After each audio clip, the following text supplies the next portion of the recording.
Move into our Let's Talk letter. So, our letter for today, and we're going to answer this one pretty quickly. And I think it's going to already have been answered with what we talked about today. I have been with my boyfriend for a year next month. Last night, I ran out of gas at around 11 p.m. and was stranded on the side of the road. This was the first time I'd experienced this, and I called my boyfriend to ask for help. He told me he didn't have a gas can and that he has a jam-packed day tomorrow. He said that if I really needed help, he would help me. But by that point, I felt discouraged at how uninterested he seemed in helping. So I told him I'd figure it out. We left it at that, and after we hung up, he never called back. Fast forward to this morning. He texted me and asked if I got home okay. I told him yes, but I left it at that. Now he's tried to call me 4 times, but at this point, I'm honestly upset about this sudden interest in talking with me only after I figured it out on my own. Am I in the wrong to be upset? It's honestly giving me an ick. Is this a deal breaker? I need some perspective on how to handle this. Oh, absolutely. Yeah. But I don't even like my lady going to the gas station after a certain time. Yep. Right? So the idea of it being 11 o'clock at night, my lady's vulnerable. She's by herself. She's stranded on the side of the road. She needs some gas. My lady could be 2 hours away. Yep. And I would drive and make that happen. Yep. Like the idea of your woman being stranded on the side of the road with no gas, and you are the person that she called. She could have called anybody else, but she called you. Yep. And your excuse was, I have a jam-packed day tomorrow. Yep. I would literally drive to where she was and go straight to work from there. Yep. Like, there's nothing that's going to stop me from doing that. And if I can't do it, then I'm going to send something find or some somebody. But to not even check in and say, hey, have you made it home? Yep.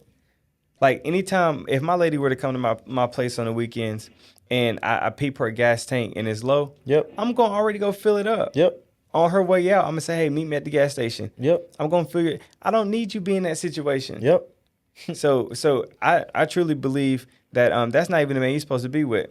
I literally was about to say the same thing, Rex. Yeah. He don't love you. Okay. I'm sorry. He don't love you. Because that's complete selfishness. That is complete selfishness. That's not concern for your safety. Forget the inconvenience, right? The fact that now you got to figure this situation out and you don't know how to figure it out. This is a safety as well. Right. I wish I would. Okay. And I had this exact thing happen to me. It wasn't late at night, but I was helping my lady move into her new apartment, right? We had to drive all the way back to my house.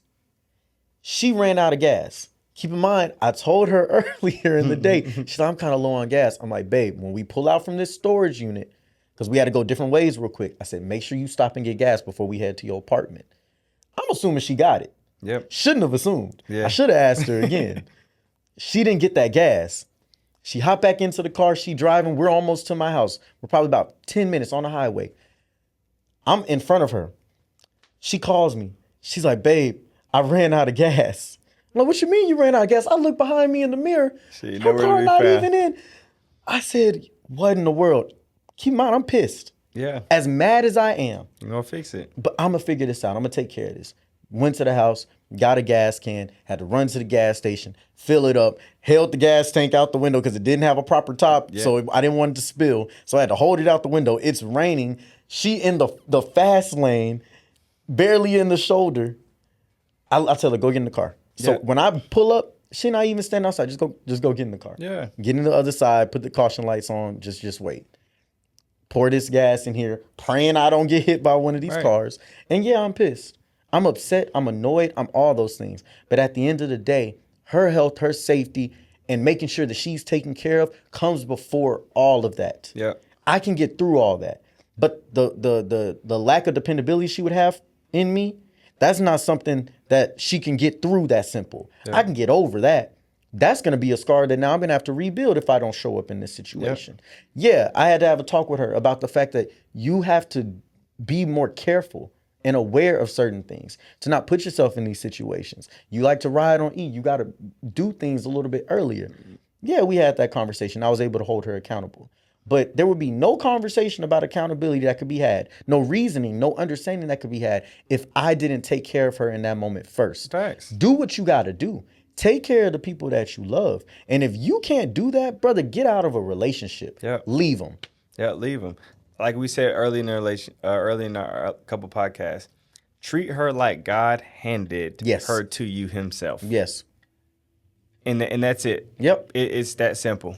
So, once again, if you found this episode valuable, please like, share, subscribe, drop a comment, drop a question, show love, share this with a friend, share this with your mom and them. Yeah. Right? Because I think that everybody can find value in it, but that's our goal, is to help you take things to the next level. Yes.